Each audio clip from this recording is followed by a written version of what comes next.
Welcome, everyone, to the 100th episode of the GTM podcast. Now we're in the top 1% of all podcasts globally. A huge thank you to all of you who listen every week. I am truly grateful. We decided to take a look back at the journey of really building this podcast. And who better to do that with me than the woman who made it all possible, our very own VP of Marketing, Sophie Buonassisi. Let's talk metrics. Let's dive into it. Everyone wants to know numbers. What's been going on? The GTM newsletter goes out every Friday, has over 50,000 subscribers. The GTM podcast, this podcast, of course, has over 620,000 downloads. It's available on all major directories. How are you driving eyeballs to these different assets that we have? So what has been working is really leaning into the overall ecosystem, essentially have the ecosystem be the spokespeople for the company. So all of our go-to-market LPs, for example, with media information, that's going to help them share that information. A big learning for me, what I found was I was looking purely at the numbers at first. I was thinking, there's some churn. I was getting so worried about this churn. And then I actually did the demographic deep dive and realized, well, the only churn that we're experiencing are the people that don't make sense to be along that journey with us.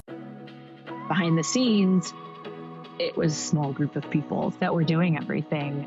Welcome back to the GTM podcast. It's your host, Scott Barker.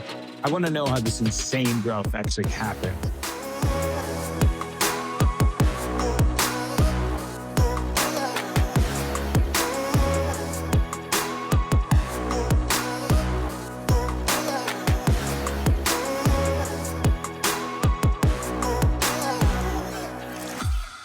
One thing we've learned in helping our founders and operators scale their businesses is that cash is one of their most precious resources. Cash flow is really the lifeblood of any business. That's why we partnered with Flex to help companies improve the way they manage their cash flow. Flex is a finance super app built around a credit card with a unique net 60-day term that enables businesses to make an investment today and pay it back 60 days later with 0% interest. If your business growth is constrained by the cash flow you need for inventory, marketing, advertising, or really anything else, Flex could provide you with a really interesting growth lever. We use it here internally at GTMfund. For more information and to apply now, visit www.flex.one. That's www.flex.one. Hello and welcome everyone to the 100th episode of the GTM podcast. 100. It's pretty wild. It does feel like literally yesterday that I was recording these early in the morning or late in the evening from my townhouse in Vancouver with no software, an absolutely terrible set of headphones and mic. So appreciate you all rocking with us as the production has gotten better over time. And now we're in the top 1% of all podcasts globally out of 3.3 million pods, which is incredibly rare for any podcast, but let alone a business podcast and even more a niche SaaS go-to-market podcast. So a huge thank you to all of you who listen every week, who share it with your colleagues, who post on social media. I am truly grateful every single day. But on this 100th episode, I'm feeling just a little bit extra grateful for all of you and letting me interview really smart people. I feel like I get an MBA almost every day, which is pretty cool. And for this episode, we went back and forth on who we wanted to bring on for our 100th guest because we have a pretty stacked lineup coming up. Folks like Sam Blond at Founders Fund, Steve Maloof, the SVP of Sales at Datadog. Steve is an absolute baller. Leandra Fishman, CRO at Apollo. Kyle Poirier, operating partner at OpenView. Adam Robinson, CEO of Retention. But instead, we decided to take a look back at the journey of really building this podcast and share some highlights, some learnings from some of the top performing episodes. And who better to do that with me than the woman who made it all possible, the hardest working marketer in the game, our very own VP of Marketing, Sophie Buonassisi. Soph, how's it going? Welcome back to the pod. Thank you. Thank you. What a great intro. I'm honored to be here, honored to be part of it. And I mean, a huge congratulations to yourself on 100 episodes. I know I was a listener before I even joined GTM Fund and hearing, I mean, episode 1, I remember, a slight hesitation in your voice, probably just getting used to things, and the production quality and just seeing it change over time is pretty exciting. So very cool to be here, and congratulations on 100. Thank you, thank you. I'm just the voice. I just show up and talk to people. It's all the hard work you're doing, and it's cool. We're coming live from our new office, and I'm fresh off the road from trip to London, Norway, Montreal, Toronto, and New York. So first day back in the office. It was a packed couple of weeks, but you joined me for London and Norway, and so maybe let's start there before we dive into sort of our media strategy. Why do we also invest so much into these in-person events that has us flying all over the world all the time? Yeah, well, you truly are freshly back. You got home last night, you're in the office early, so fresh off the plane. But that's a great question. I mean, we're a small team, we're constantly on the road. Why do we do it? And it's because of our community, right? We will really want to bring together our community. GTM Fund, just for reference for anyone, backed by about 350 go-to-market executives. These are some of the best revenue leaders behind SaaS companies and SaaS successes. And so what happens is the founders of portfolio companies for GTM Fund get access to the best minds in revenue. And on the flip side, the obvious benefit for go-to-market leaders is, investment upside and kind of the hottest deals in software, advising and board opportunities, fast tracking access to their next potential operating roles, lots of executive networking. And that last point is a huge part of those in-person events, the executive networking. So it really leads to these not obvious benefits that you think about when you think about the investing lens. And we're so privileged we get to hear these stories kind of every single week and every single month that happen as a result of these community events. So benefits you wouldn't even really typically think of from a VC fund and stories that have happened. So for example, just last month, I believe it was Nicole Wajno-Smith, incredible CMO. She joined Stay AI as their CMO, and she was introduced to Stay by another LP, James Winter, shout out to James, who she met at a GTM Fund event, the retreat in 2022. Adam Carr, same event, annual retreat. He hired Travis Russell, VP of Sales at Miro, after meeting at an event. Recently, Erica Anderson decided to make the leap from revenue leadership to founder, and she met her co-founder at Foodini through a GTM Fund dinner in LA just last year. Tons of examples. Jim Kaikis joined a portfolio company after meeting at an event. Just the other week, we had Vikis Bambri create an entirely new role on his revenue team at Regal from conversations in the community. So these kind of community events really bring people together and up level and enable everyone to form these relationships that are just game changing for their career. So it's an amazing benefit of structuring the fund in the way that we did and putting community first from day one. So these in-person events are a huge part of it. Every single year we host 10 dinners globally and 1 annual retreat. So this year it's going to be in San Diego. I love it. Can't wait for the retreat. And yeah, it's so cool. Obviously, when we started this, the main point of kind of community was, driving value to the portfolio company founders. But it's been so cool to see a lot of the things that you mentioned, these kind of ancillary benefits that get spun out. And I think this marriage between media and community is important because like digital channels are great. They're great for learning new things and putting folks on like a pedestal. But a lot of the magic still happens, when you get people together and create these events.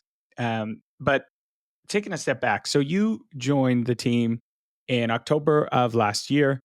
And, it's obviously no coincidence that both the podcast and the newsletter started to grow like exponentially after that. And we're going to spend a little time peeling back the curtain for folks on this episode.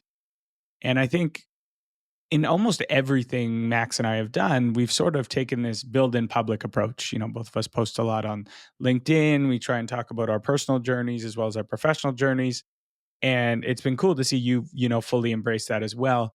Why do you think it's important to talk about what's going on behind the scenes at GTMfund and GTM Now? It's important because that's the premise of GTM Now. So GTM Now is a media brand that sits on top of the fund.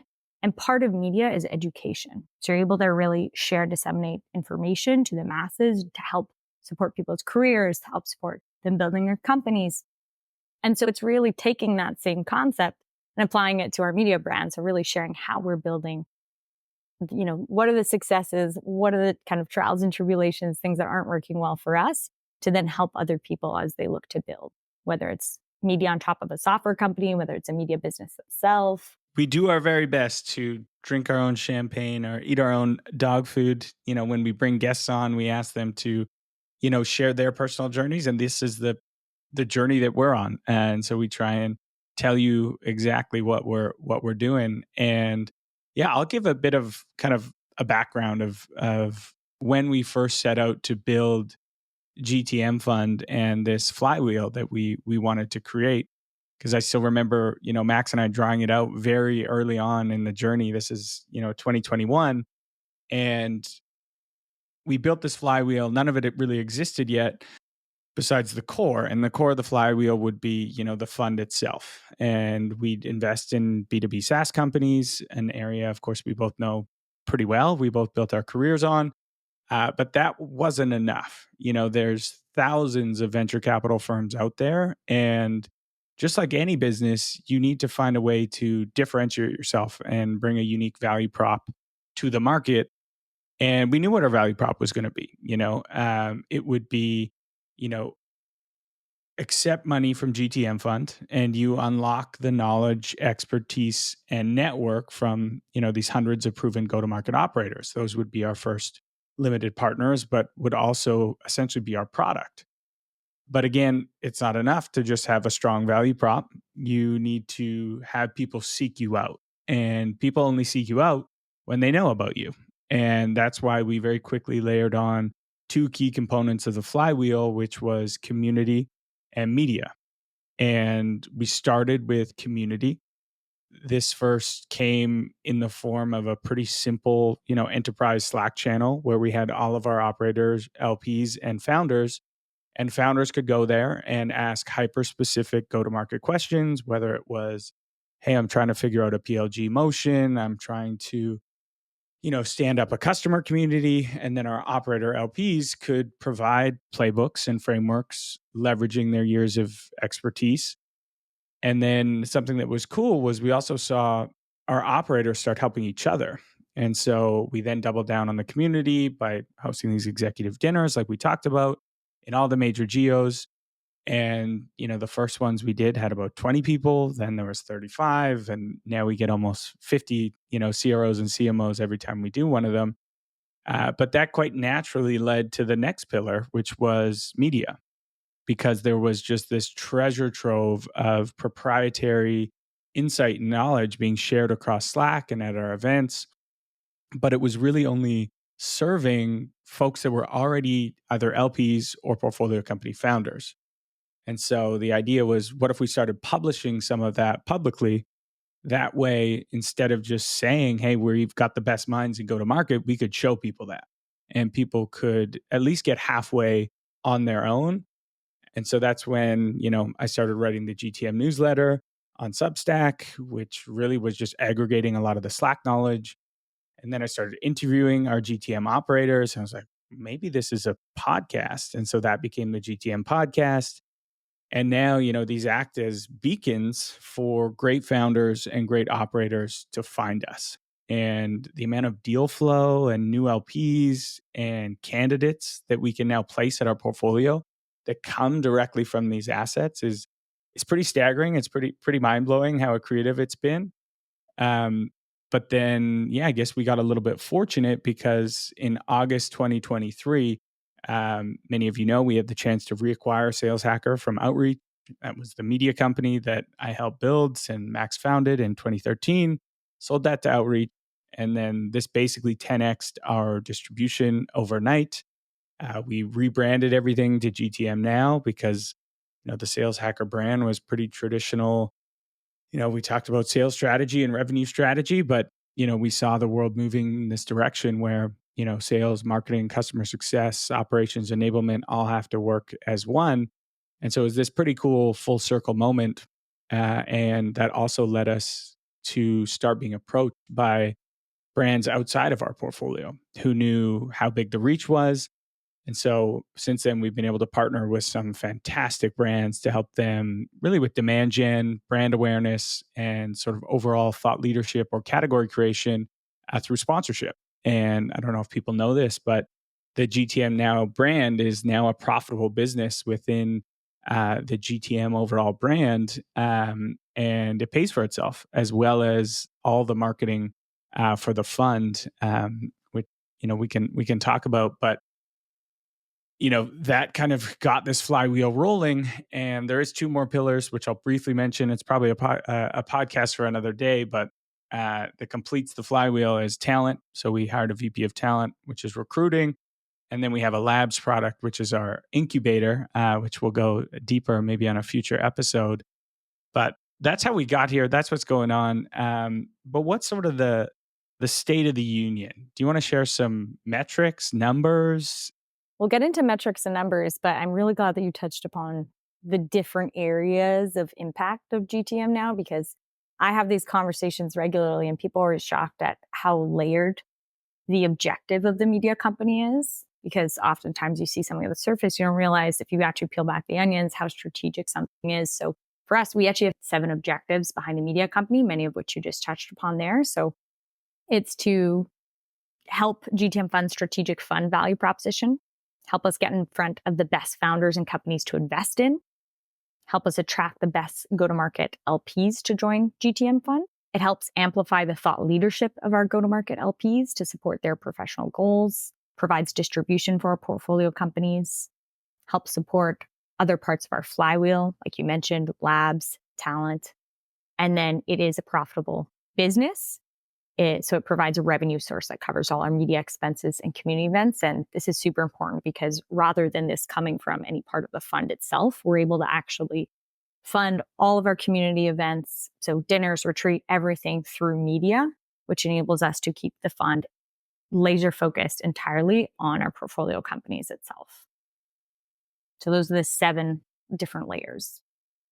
Yeah. And I'll just add on that is, VC funds, they traditionally make their revenue through admin fees. So you take a percentage of, dollars invested. And with the media revenue that comes in, we're able to keep those admin fees and build out a larger platform to support our portfolio companies and invest more into hires, invest more into software, into scaling our support, which is really, really cool. But I guess my question to you, having, really dove into it over the last 9 months, do you think every company should build a media arm? Like if I'm just a SaaS company just starting out, should I invest in this right away? Yes, every company would benefit from having a media arm. In the past, this was a heavy lift to produce and distribute content in order to really create a media arm, but there are solutions that have made it, easier than ever for companies to do so, like Audience Plus. Shout out to Audience Plus. They're actually a portfolio company. So should every company be creating a media company that is a separate entity and runs a cost center similar to GTM Now? No, that's a different story. It has to be highly intentional and make sense for that business to do so, as it's essentially another business. But for companies to have a media arm, absolutely. You get to own that relationship with your audience, providing content, thought leadership to them, educate, add value. 95% of people aren't in buying positions at the time. So it's really about that education and continuous value add so that you're top of mind, because when they are eventually in that buying position, they'll think of you. And they've got this pre-shaped perception of your brand that will influence that sales cycle. You're not starting net new. When do you think it makes sense to, let's say, separate brands similar to we've done GTMfund, GTM Now, or you can look at Outreach, Sales Hacker, there's different examples. When do you think it makes sense to kind of create a separate brand or a separate entity, hire a team? Is it when, you're trying to create a brand new category? How do you think about it? create a separate brand would be to have a separate objective. And say, otherwise you can roll it up within the company itself. There are tons of companies that do this really well. So for example, Clue, they're actually Vancouver based, but they've got a huge media play. It's not run separately, but they've got separate kind of media arms within there that they can then pull into their flywheel and run without it being a separate brand. Now, to have a separate brand itself, like for us, for GTM Now, the benefit of having it separate is we serve different audiences. In terms of GTMfund, our objective, we are a venture fund. So a lot of the content that we're speaking to through GTMfund is very focused specifically on founders, specifically on VC and that audience. Now, our media brand is much more broad. We're speaking to founders, go-to-market executives. We are really looking to disseminate information at greater scale too, and position ourselves with a different flavor. So they're very interconnected. Everything is interconnected, but they have a little bit of different flavors. Whereas if you're trying to create more of a cohesive strategy, having them rolled up in one is often quite beneficial. And if you're also not running it as a separate company, having it as one makes sense. For us, because it's an actual company that brings in revenue, it makes sense to have it as a separate entity. Whereas if we were to not run it with sponsorships, for example, we would probably keep it under GTMfund if it was much more VC focused without the sponsorships involved. I think that was a helpful breakdown. I mean, trying to apply that into like a SaaS company, I could see, where it would work well is if, okay, you're doing content marketing for the ICP that you serve today. But, as a founder or as a revenue team, you probably know that in a year, 18 months, your product roadmap is now going to allow you to serve 3 different personas. And you don't want to spend time right now marketing to them, but you could set up a different newsletter or a different podcast or different media assets that are going to serve those personas of the future. And then you have that distribution ready and waiting when the product catches up, which I think is a good example for, tech companies that are looking to run a similar play that maybe we've run. But let's talk metrics. Let's dive into it. Everyone wants to know numbers. What's been going on? So we acquired Sales Hacker, rebranded as GTM Now. Now GTM Now is the media brand that sits on top of GTMfund, shares advice from working with over 100 portfolio companies and inside of 350 go-to-market leader limited partners that back the fund. And this is real expert insight and advice from the top 1% of executives who have really been there and done that. They've been in the trenches to build some of the fastest growing software companies. So GTM Now is the content community for revenue leaders. It helps you scale your company and your career. There's a website, gtmnow.com. Check it out. And it links out to all of our different assets under the media site. And we recently actually just rolled out a slight refresh to the website, a couple different pages, and we've seen a 41% increase in subscribers from those changes alone. So super, super fun to see. And again, you can link out to any of the assets from it. So that includes the newsletter. The GTM newsletter goes out every Friday, has over 50,000 subscribers. Each newsletter has different sections. So there's a main section, and that's more of a deep dive into a certain area. So it could be AI and the end of sales development as we know it, and really digging into what that means for that actual function. It could be a deep dive case study. We did one called Whenever Ends Your ICP, Where Do You Start? And how it highlights Workato business unit and the growth that they experienced, which is about 4x in the first year with a broad ICP so that you can then replicate that strategy.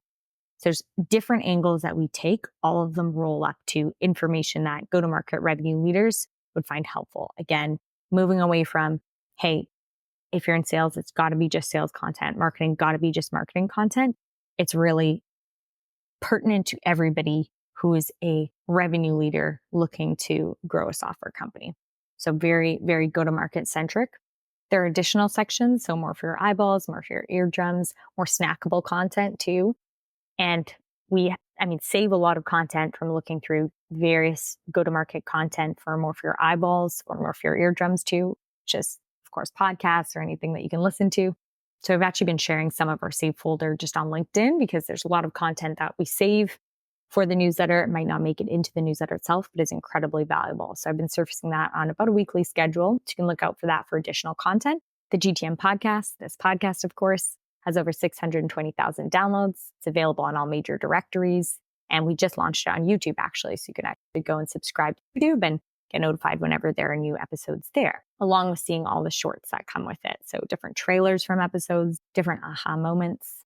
And we're really seeing the impact of the acquisition from Sales Hacker and the rebrand to GTM Now, not only on the media company itself and all that we've talked through, but also for GTMfund across deal flow, access, network expansion, tons of benefits.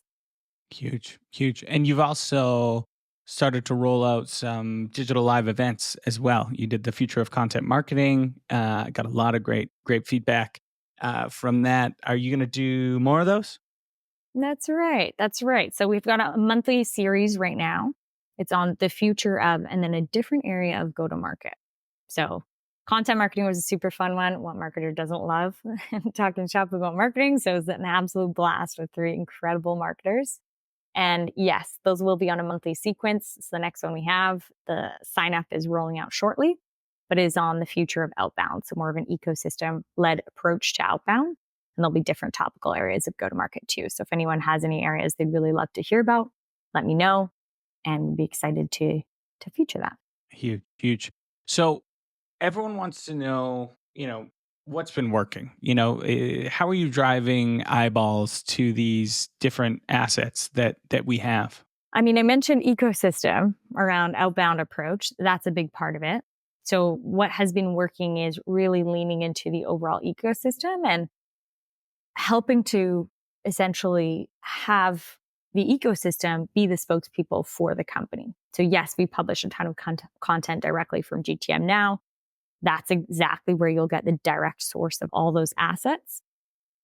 But really equipping, the experts that we have in the community. So all of our go-to-market LPs, for example, with media information that's going to help them share that information. So what are the key takeaways from a podcast or from a newsletter, those aha moments, and making those readily accessible to people. So that way they are informed about them and find them insightful, but then B, can share them more easily. And really tapping into other people's distribution channels in addition to our own has been really effective. I feel like a lot of folks lean heavily into just their own distribution, whether that's through email or their podcast, whatever it may be, but leveraging the guests and the contributors to extend that distribution, I know has been super, super helpful for us. Yeah, and really making them the heroes because they are, right? It's like you said, we're fortunate to be able to share their stories. It's their journeys, it's their stories. They've been in the trenches. That's what we want to share. And they really are the kind of heroes, and we get to help amplify their stories. So it's a very, very fun position to be in. And that's what we want to help do, is help amplify their expertise. I really like the campaign that you're actually running as we speak, and I think anyone who runs a podcast can steal it. Is very simply just creating a top 10 or top 25 list of episodes. Everyone wants to know that their episode did well, and you created little graphics for folks, and then got them to share on social, and it just increases all your reach dramatically. So I thought that was a great campaign to drive eyeballs. Now we got to go to the flip side of that question. What has not worked? Any failed experiments that maybe you spent too much time on that just didn't materialize? I mean, there's always failed experiments. I think we wouldn't be trying if there weren't. A big learning for me coming in post-acquisition was to take quantitative data with a grain of salt. So coming from a performance background, I mean, numbers, I'm excited by numbers, and I want to lean on these numbers to then inform direction. But I leaned on those a little bit too heavily. I was a little bit too immersed in the numbers when I first joined, which is not a bad thing. But I will say I was leaning on them probably a little bit too heavily. And then I realized that because of, the nature of the acquisition and us changing our audiences, it was really qualitative data that was going to just play a bit of a larger percentage than typical in that certain scenario. And now as we progress and we've kind of gone down and worked through and built the brand, the quantitative starts to become a larger ratio within that blend of qualitative and quantitative. But initially, the understanding that you can't rely solely on quantitative with that acquisition situation. So what happened is, we acquired Sales Hacker, and that was a very verticalized, incredible media company that was community sourced information, lots of tactical insights specific to sales. And when we transitioned the brand over to executive-led go-to-market insights, we were expanding that verticalization, and we were moving the content from tactical much more to thought leadership with tactical elements within that, but then also taking it from community sourced entirely, where anyone could submit content, to community curated. So we're very intentionally selecting who is contributing to GTM Now from, the top percentages of go-to-market executives. And so the nature of the content shifted dramatically. And with that, some people we lost along the journey and some people we gained. And that's a reality of an acquisition. And what I found was I was looking purely at the numbers at first. And I was thinking, there's some churn. I was getting so worried about this churn. And then I actually did the demographic deep dive and realized, well, these, the only churn that we're experiencing are the people that don't make sense to be along that journey with us. Very, very individual contributor sales reps, for example. And then I looked at who we were acquiring, and they were all revenue leaders and executives. And so leaning into the more demographic data and the qualitative feedback that we were getting from revenue leaders was a lot more telling and insightful, and really leaned to the quality over quantity and understanding that, and how they may serve different weight percentages at different inflection points in your growth. And now we can rely much more heavily on quantitative data that we've kind of established, and also having trust in the process and patience in the process, because there was that initial period where we were seeing, some more very individual contributors weren't along for the journey. And then we started gaining just hundreds of revenue executives every single week. So now it's come to this point where everything in retrospect makes sense. But it was probably that initial period that was, I would say my greatest kind of experiment was going too heavy into the numbers at first. Yeah. I think that's a really good learning, and one that I imagine a lot of the marketers listening to this can resonate with, is over-indexing on the data, sitting in your office and crunching all the numbers and freaking out. And I think one of the best things you did is, you came to myself and Max and were like, I want to go see the community in action. And you put together this like roadshow where you were going to go hit all these events. You're like, I need to go and like be around our subscribers. I need to be around our listeners, and I need to feel how they feel and get their feedback. And you spent, a few weeks on the road. And I remember you coming back from that trip, like super, super energized. You had kind of all of these new anecdotes to kind of inform your strategy. And that's really what you built, kind of the V3 of the strategy, which gave you, I think, a better lens than just the data itself. Definitely. That was one of the most valuable things I could have done, and wasn't in our roadmap or plan. I think when you have the ability to be, eye to eye, shoulder to shoulder with your audience and really understand what matters to them, how can you better serve them, what's their perception of your brand, those are the most valuable aspects to then inform kind of direction, and marry that with any kind of quantitative data you have, because those are the anecdotes that you'll never get. Totally. So any marketers listening, this is your call to action. If you've been sitting in your office crunching too many numbers, get out in the field, go see some customers, go interview some customers, go talk to them. It can be just so incredibly valuable. AI is creating endless opportunities for sellers and the SaaS industry, as 77% of companies are either using or currently exploring AI. Still, it can be overwhelming to understand where and how to implement it properly into your tech stack. That's why our friends at Orem launched Bold Calling, their new podcast. Every episode features a prominent tech founder or sales leader, their daily challenges, and how they're using the latest technologies to solve them. Orem's AI dialing solution maximizes the amount of conversation your sellers can have while cold calling. Sellers still devote up to 30 hours per week to admin tasks, and 78% of sales professionals agree that AI can help them spend more time on the most critical tasks. Anshul Gupta, co-founder of Actively.ai, shares a game-changing solution for reclaiming that time using AI on the very first episode of Bold Calling. And if you're curious how sales and marketing leaders are actually implementing AI tools, I would highly suggest checking out episode 2. They dive deep into it, and it's well worth the listen. Bold Calling from Orem is available wherever you subscribe to your podcasts, and be sure to check out the episode show notes to download Orem's State of AI in Sales Development report. Now on to the episode. All right. So we talked a little bit about the strategy and kind of the why behind media, but I think a lot of folks listening would like to understand the how.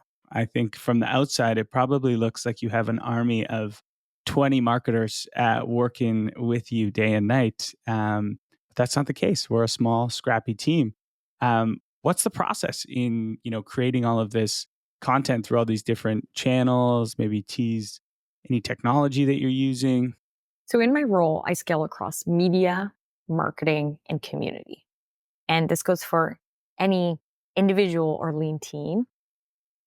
I cannot emphasize more the importance of creating operating cadences in order to increase efficiency of processes and then scale output. So a content waterfall, super important, really helps drive the content creation and distribution process where you're taking a piece of content and repurposing it and transforming it into various formats across different channels. And it really serves as an operating cadence around how you do so. At the top of our waterfall are 3 things. So this podcast, digital live events, and the GTM newsletter. So these are our longest forms of content. From there, I run them through a waterfall. They are not equal in that waterfall. It really depends on what is most impactful for those specific types of content. Only if there's a super compelling part of the podcast or digital live event will we pull it into the newsletter. So we're actually writing a net new post every week, as obviously you know, Scott. This isn't as scalable from a production process as many companies will actually pull on their long-form content to then inform and feed into the newsletter content itself, but we found it to simply increase the quality. That's super important to us. And so that's why we're constantly creating net new newsletter pieces in addition to the podcast, digital live events. From any content produced, I'm constantly thinking about it in terms of 2 buckets, timely content and evergreen content.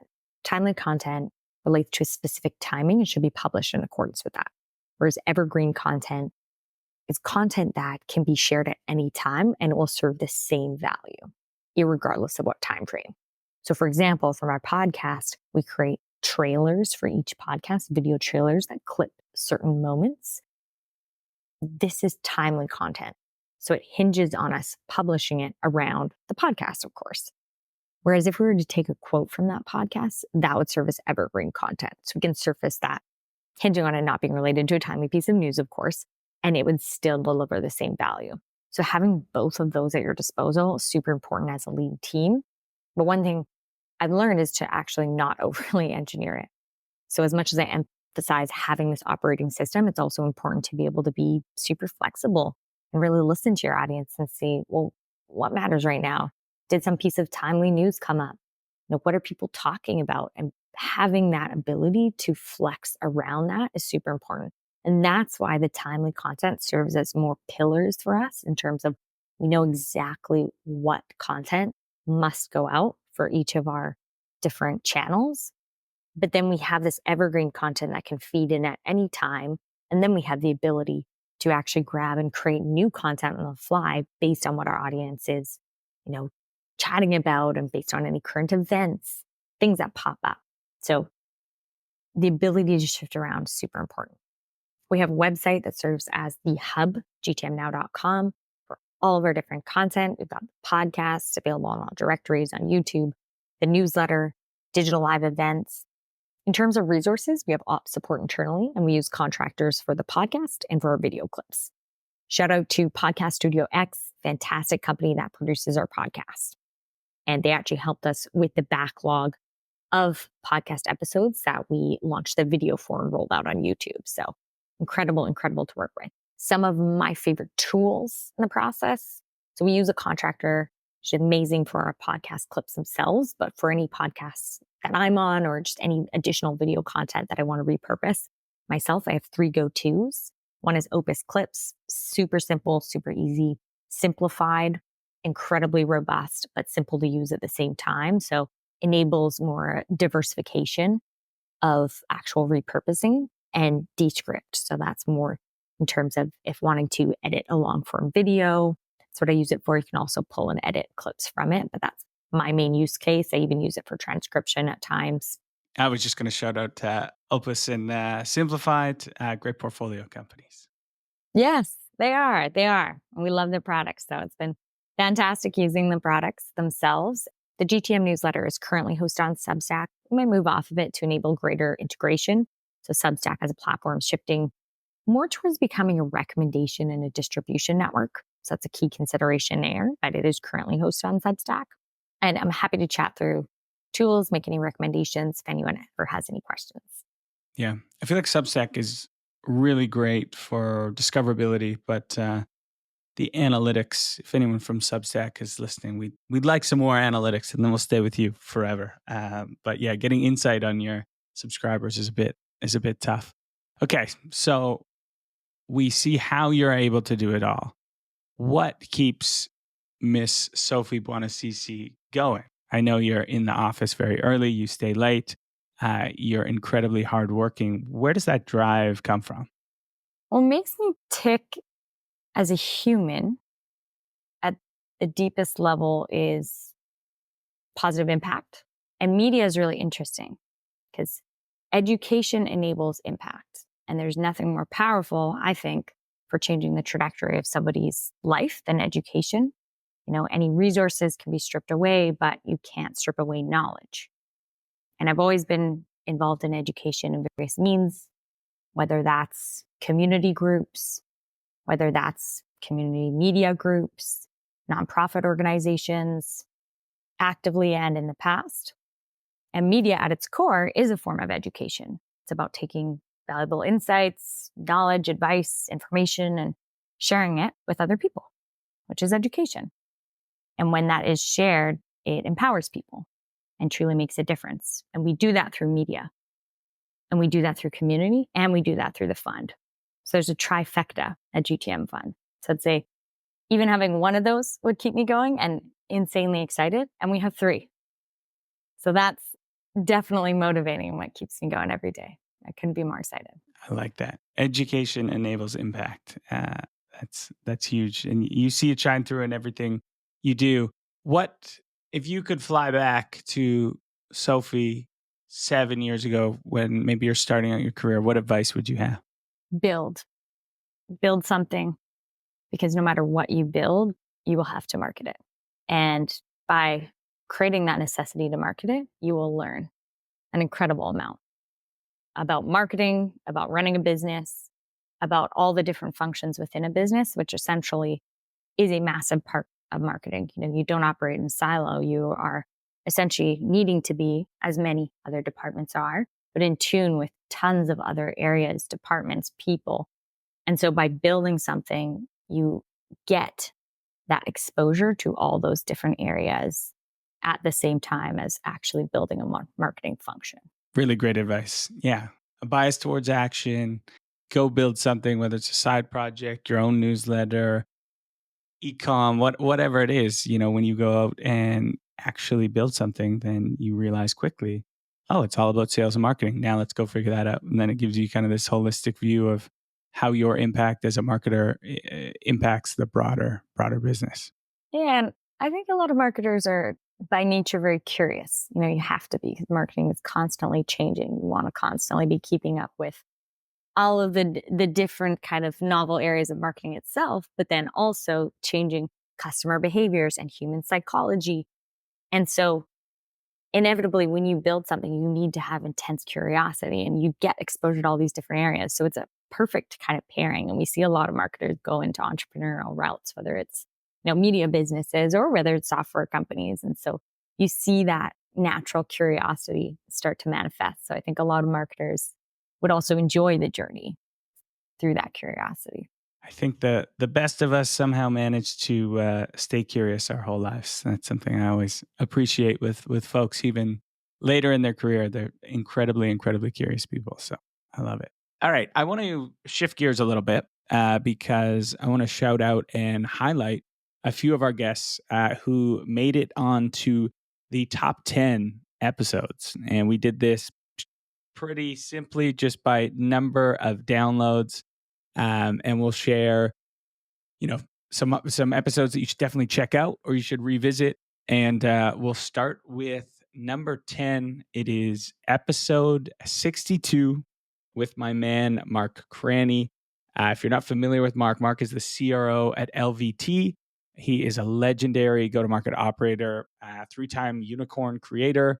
He's been an early supporter and LP of GTMfund. I call him the Revenue Viking. And if you listen to the episode, you'll understand why. But he was also a founding operating partner at Andreessen Horowitz, which is so cool.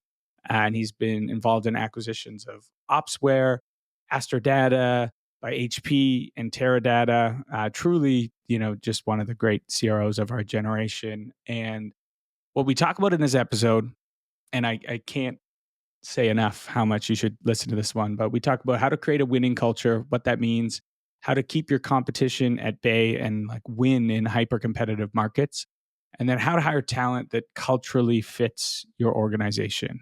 And I think what I personally love about this one is tech culture can sometimes be seen as, we'll call it soft. And Mark, unfortunately, reminds us that, building companies is really fucking hard. And to do hard things, you have to work incredibly hard. And sometimes that requires pushing your people and yourself to their limits. And, he highlights brilliantly, it's not for everyone. And you don't have to play this game if you want maybe more work-life balance, or you're at a position in your life where you can't give it your all, and you can opt out. But, if you want to play this game that is building companies and building startups, you have to play it full out. And I remember his line, something around, process triumphs heroics. So all the teams that he builds, he just absolutely hammers the process. So Mark Cranny, episode number 62. That was the 10th most downloaded podcast. I would definitely go check that one out. Number 9 is Sean Marshall, former CRO at Klaviyo, which is episode 68. No surprise this one made the list. I mean, Sean spent 4.5 years as the SVP of Global Sales at Klaviyo. He helped scale their sales org from 15 to 300 sellers. He grew annual recurring revenue from 25 mil to 450 mil. And prior to that, it's not all Sean did. Sean served in enterprise sales roles at Localytics, Yammer, which was acquired by Microsoft for $1.2 billion, and SuccessFactors. Also had an IPO and acquisition by SAP for $3.4 billion. So he just breaks it all down. And we talk through the importance of leveraging your connections throughout your career, strategically pulling in every sales team within your org to orchestrate deals. Again, we touch on how to hire the best AEs for your company, how to be an effective storyteller, and then optimizing different parts of your funnel in order to extract those incremental dollars that you need. I mean, there's people that talk about it, and then there's people who have actually done it. Sean has done it, and I would highly recommend revisiting that one as well. Next up is number 8, Zach Lorick, episode 65. Again, just an absolutely ridiculous track record. I don't know how Zach can pick the greatest companies of our generation every single time. But at the time, Zach Lorick was the head of global solutions consulting at Rippling. Previous to that was the VP of solutions consulting at Slack. Was also director of sales engineering at Box, and he began his career at Salesforce. So Rippling, Slack, Box, and Salesforce. And now he has just jumped over and he's the head of solutions engineering for a little known company that I'm sure no one's heard of called OpenAI, which is crazy. That's like the who's who of SaaS. But we talked through the importance of building long-term relationships at work, the beginning of SaaS solutions engineering, how the solutions engineering and solutions consulting role will evolve with AI, and then knowing when to bring in solutions engineering as a founder.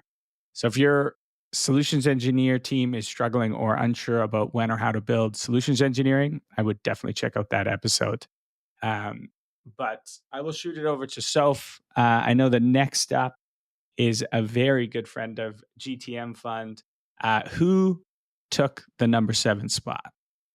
The 7th spot, and probably I would say the most competitive person who wanted to know exactly what spot they came in, which we appreciate. We're all a competitive group, so we loved that she inquired about this, is none other than Sam McKenna. She is amazing. She's the founder of Sam Sales Consulting, former VP of Enterprise Sales at On24, and also the previous head of enterprise sales at LinkedIn. So she's an advisor to high growth companies, leads an all women's team of 11, and serves over 180 clients. So she's got an incredible business. I mean, we take tips. So we hear her giving tips in the community all the time, all around LinkedIn and content marketing. So if you're wondering any kind of tips for growing, she gives a breakdown of a bunch of tips in this episode itself. It is GTM 60 and really digging into a metric and all of the information around it. So 261% more likely to trust a company when their founders are posting on LinkedIn. That's the title of the episode, and she gives a full breakdown of how to post on LinkedIn. She's advised a ton of folks in the community, portfolio companies, ourselves, in terms of operating cadences, how to post on LinkedIn, best practices. And one thing that really stood out to me in that episode was how she advises around having a smart division of labor. So as a startup founder, oftentimes the question is, well, super busy. Same thing with go-to-market executives. How do you have the time to post on LinkedIn and be super active on LinkedIn? And it's, well, what are your competencies? Does it make sense for you to be the one operating that cadence? Does it make sense to hire somebody? Either work, but understanding what that smart division of labor is. If doing it yourself, you'll get more efficient over time as you operationalize the way that you do things and understand how to systemize things as you grow. Same thing if you're working with a partner. So if you are looking to grow, her business is incredible. Highly recommend it. Nothing but glowing reviews from everyone in the company who have worked with Sam Sales Consulting. Beautiful. And then next up, I think people have probably heard of this guy, but who took number 6? None other than Dave Gerhardt. Shout out to Dave. Amazing, amazing marketer, and now running a media company. So he's a former senior marketing manager and VP of marketing at Drift. As many people know, he served as the CMO of Privy, and then even ran at Drift as chief brand officer. So currently he runs Exit 5, which is an incredible community for B2B marketers. I myself am part of it. Highly recommend it for any marketers that are really looking to meet other marketers, mind share, kind of knowledge share over a bunch of different tactics and strategies. Now, he's also the author of the book Founder Brand, which if you haven't read the book, highly recommend. I listened to the Audible version. Fantastic. And it's about turning your story into your competitive advantage, where he really discusses the impact of that founders can have on their brand through marketing. And this podcast episode touches on a bunch of different areas, but part of that feels like a condensed version of that book in a way. Lots of different takeaways from it. So highly recommend the episode, but also highly recommend the book for a deep dive. Beautiful. Shout out, Dave. All right, we are on to number 5. Who took number 5? Number 5, Eli Rubel. He is the CEO of Mattermade and No Boring Design, marketing advisor to many companies like Dropbox, Loom, Product Board, Com. And he was a former founding CEO of Glider.com, which got acquired by FPX. So Eli is in the GTMfund community. He's been incredible. He even helped us and supported some of our design when we were going through the acquisition of Sales Hacker and rebrand to GTM Now. I know he's helped our previous guest, Dave Gerhardt, was designed to. So incredible if anyone's looking to tap into some, as the name says, no boring design. They really know how to make a brand stand out. What's really interesting is Eli shares something that not a lot of people are very vocal and open about on the podcast. So everyone assumes when they hear an acquisition that it's a really positive outcome. But a lot of the time behind the scenes, there's lots going on and it doesn't always work the way you plan. And he is authentic and real about his entire experience, which we have a ton of respect for and appreciation for. So he goes on to tell the story about his acquisition and how, earnout wasn't necessarily happening. There were delays. He had to get a lawyer involved. And it's the story that, you don't hear a lot about, but there's a lot of stories behind the scene about this. And now he's been very vocal on LinkedIn actually about his journey and story as an entrepreneur. So for anyone looking for authentic, raw, behind the scenes insight of what it's like to grow a business, go through an acquisition that maybe isn't exactly what you envision, Eli's content is incredible. And he always leads with authenticity. Yeah, I love that about the content that Eli's pushing out now. It's certainly not all sunshine and rainbows in startup land, and we need more people that are sharing the other side of some of the things that don't quite go as planned. But next up, we have one of my favorite humans in number 4 slot, Miss Melanie File. Mel is awesome. She's the CEO and founder of Speckit, and Speckit was actually one of the first investments we made as a fund. So we bet on Speckit early, but Mel also bet on us. We were, the new kids on the block, sort of an unproven venture fund at that point. And it was a super competitive round, and she let us come in and, prove our worth. But I've been a huge Mel fan since really day one. And I think everyone will hear why if you give the episode a listen, episode 59. Similar to Eli, she gives kind of the real unfiltered version of some of the hardest things she's gone through as a founder, including her co-founder walking away from the business. I think it's pretty clear for our listeners or anyone who's creating content that the more honest and real you are, the more it resonates with folks. And so we talked about everything from narrowing the playing field and going where people aren't as a founder, being strategic and intentional when you go, wide and have like a large ICP, the importance of being a customer facing founder and getting out there on social events. And then the big one was, making those hard decisions faster. Sometimes we delay those hard decisions because we don't want the blowback, but the longer you wait, it will become harder and harder. And then she shares some of the product momentum that comes when you do make those hard decisions quick. So highly suggest checking that one out as well. And then the number 3 spot. So now we're in the top 3. And again, no surprise here is Mecca Osanya, who's a partner at First Round Capital. First Round is a fantastic VC fund. We love doing work with them. But previously, he was an operator. So he served as the VP of Sales and Services at Mixpanel. And he also spent 4 years at Stripe, where he scaled and really matured its sales organization during the company's insane growth from 250 to 2,000 people. And so we really dove into that time period when he was at Stripe. And he talked about sort of his long-term orientation for lead distribution at Stripe, investing in the person, and then the product is kind of the most important thing he's found. And then we do talk a little bit about how he got started in angel investing, and we dive into comp structures too. So there was a lot of great stuff in here. And one of my favorite things we talk about is he used to call this term, he called it dumpster diving. And he was leading a large SDR team. Stripe would get a ton of leads that would come through. And sometimes if they were really small companies, they would lead score all of them. They would kind of get forgotten about. But he allowed, once a week, his SDRs to go through those leads that were not high priority and do some of their own digging on the company.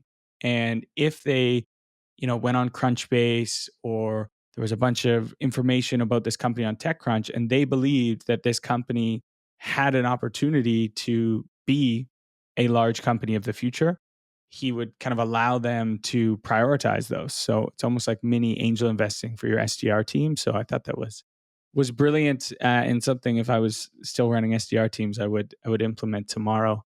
But that brings us to number two. Number two is Miss Anna Baird, episode 54. Anna is one of my favorite leaders, personal favorite leaders that I've ever had the privilege of working with. She's currently an operating partner at Madrona, but I got to work closely with her for 4 years at Outreach, where she was the COO and CRO. She was pulling double duty, and I don't think I have ever seen an executive work as hard as Anna did. I had access to her calendar, and there was 14 meetings on that calendar every single day. She's a legend with her ability to high agency, high output, pretty wild. But yeah, we talked about the importance of leveraging your relationships to bring revenue, kind of this idea of ecosystem led growth that we talk about a lot.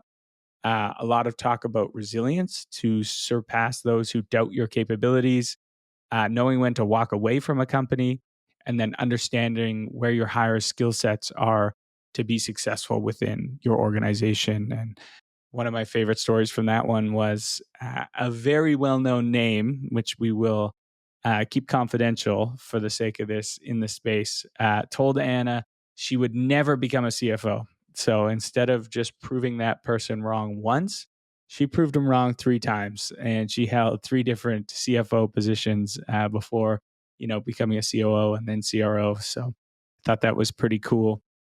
But there is a number one spot.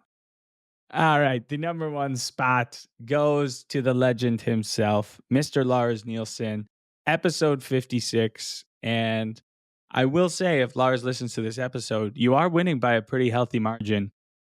This episode went pretty viral, and there's a reason why. So Lars literally coined the term account-based sales development. He's really one of the pioneers of the sales development function that we almost all use now in SaaS. At the time of this, Lars was the VP of Global Sales Development at Snowflake. But previous to that, he was the VP of Global Inside Sales for Cloudera. He's just had an incredible track record, and he breaks it all down. We talk through how to use personalization to your advantage. He talks about some of the things that have just personally helped him, how to speak among people in a way that brings them together.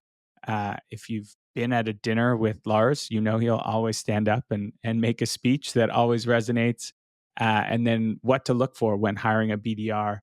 But I think one of my favorite things was he talks through the training academy he built. And he really built like the Harvard of sales development from the ground up at Snowflake. And I think more SaaS companies should really take note. I think we sometimes do a poor job enabling and training these folks that are very early in their career, which is a SDR. It's a very hard role to be successful at. And I think what allowed Lars to build so many successful careers for people that worked with him and for him was because he spent so much time and effort on training them and giving them the enablement that they need to succeed. But yeah, I won't sell this one too hard. Just do yourself a favor, give it a listen. Lars is the man, and we'll see if any of our upcoming guests can dethrone him.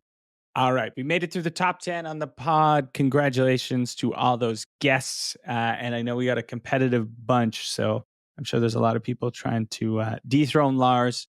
But so if I want to, as we sort of wrap up, just talk about what's next. Congrats on everything you've been able to accomplish so far, but I know you always have a ton of ideas. What's coming down the pipeline? Always a ton of ideas. So in terms of who we're serving, who we're really supporting and disseminating all this incredible insight to is B2B SaaS revenue leaders.